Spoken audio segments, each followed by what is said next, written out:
Hello friends and student graduate रूप sir channel आपको स्वागत।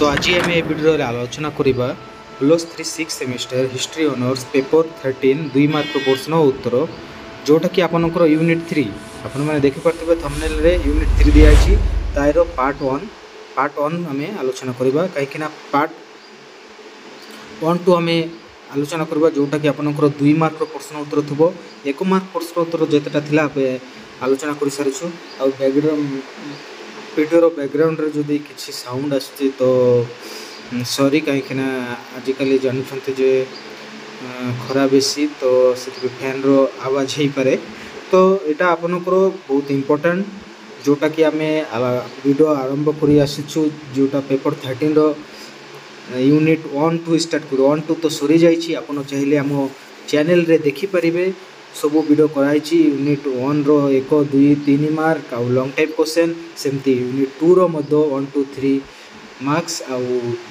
आपनकर लॉन्ग टाइप क्वेश्चन। तो वीडियो को आरंभ रू शेष जाए देखिए बुझी नहेले कमेंट करेंगे भल कर आपन को बुझे दिया हेबो आउ जदि आपण मैंने यही वीडियो पीडीएफ जदि चाहते तो आम Telegram channel link description box रे दिखाई तो सीठी जाई आपन जॉइन हो जातु सेठू आपन कमेंट करंतु जे आपन को कौ सब सब्जेक्ट रो पीडीएफ दरकार कौ बुक दरकार कौ आपन को टेस्ट पेपर दरकार कि जहाँ भी हो कौ सेमेस्टर रो तो आपन माने पाई परिबे। तो चलंतु मैं विलंब न कर वीडियो को आरंभ करबा कौन कौन क्वेश्चन जाको अछि 2 मार्क रो। तो एटी फास्ट रे आपन देखि पारथिबे एटी दिया हिची जे 1 नंबर प्रश्न भारत इतिहास रे काहाकू जातिर जनक रूपे आख्या दि जाइछि से केबे ओ केउठरे जन्मग्रहण करथिले तांको पितामाता नाम कौन थिला। तो उत्तर भारत इतिहास रे मोहनदास करमचंद गांधी को जातिर जनक रूपे आख्या दि जाइछि आपन माने भी जानथिबे। तो से 1968 मसीहा अक्टोबर मास 2 तारिख दिन गुजरात रो पोरबंदर ठारे जन्मग्रहण करथिले। तांकर पितांको नाम थिला करमचंद गांधी एवं मातांको नाम थिला कस्तूरबाई। प्राय लोकंको तो जना थिबा आगरे पढुछन्ती आपण काहेकि ना आमे जेते बेले प्राइमरी स्कूल रे आमे पढुथलु सेते बेले तो आमे जानछु जे सॉरी हमरो महात्मा गांधी को जीवनी। तो आमे 2 नंबर प्रश्न देखिबा 2 नंबर प्रश्न भी बहुत इंपोर्टेंट अछि।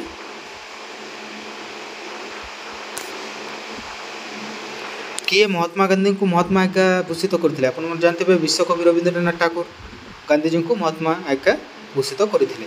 3 नंबर प्रश्न गांधीजी उक्ति कौन थिला एथिपाई से कहा उपरे गुरुत्व देउथिले।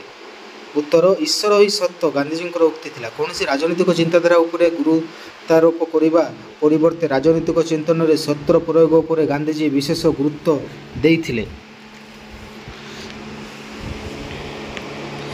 4 नंबर प्रश्न अछि केउ मार्ग रे राजनीति को परिचालना करिबा गांधीजी लक्ष्य थिला सेतिपाई तांकू कोन कुहा जाय। उत्तर सत्य एवं न्याय मार्ग रे राजनीति को परिचालना करिबा गांधीजी लक्ष्य थिला सेतिपाई तांकू यथार्थर राजनीतिक मानक मध्य जने संत एवं संत मानक मध्य जने राजनीतिक बोली कुहा जाय। 5 नंबर प्रश्न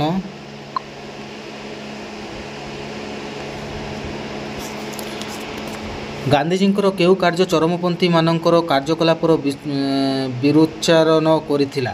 उत्तर दक्षिण आफ्रिका और भारत में नागरिक मानकर अधिकार सुरक्षा उद्देश्य रे गांधीजी जो आंदोलन परिचालन करथिले ताहा चरमपंथी कार्यकलापर विरुद्धाचरण करिथिला। 6 नंबर प्रश्न इंग्रेज मानक विरुद्ध रे गांधीजी आरंभ करथिबा आंदोलन गुड़िक कौन थिला।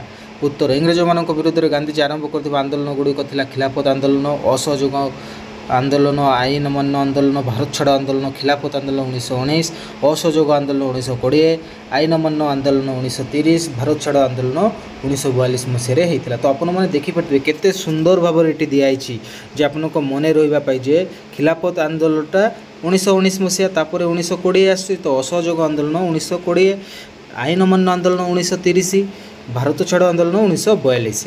तो केते सुंदर भाव दिखाई आप देखिपे। एबे हमें 7 नंबर और 8 नंबर प्रश्न जोटा कि आपनकर पार्ट 1 रो लास्ट क्वेश्चन 8 नंबर जाए आम पार्ट 2 रे आलोचना करबा 9 नंबर 2 स्टार्ट करबा हला। तो स्वदेशी रो अर्थ कौन ଗାନ୍ଧୀଜୀ ସ୍ୱଦେଶୀ ଦ୍ରବ୍ୟ ଉପରେ ଜନସାଧାରଣଙ୍କୁ କ'ଣ ଉପଦେଶ ଦେଇଥିଲେ? ଉତ୍ତର, ସ୍ୱଦେଶୀର ଅର୍ଥ ହେଉଛି ଦେଶ ମଧ୍ୟରେ ପ୍ରସ୍ତୁତ ହେଉଥିବା ଦ୍ରବ୍ୟ।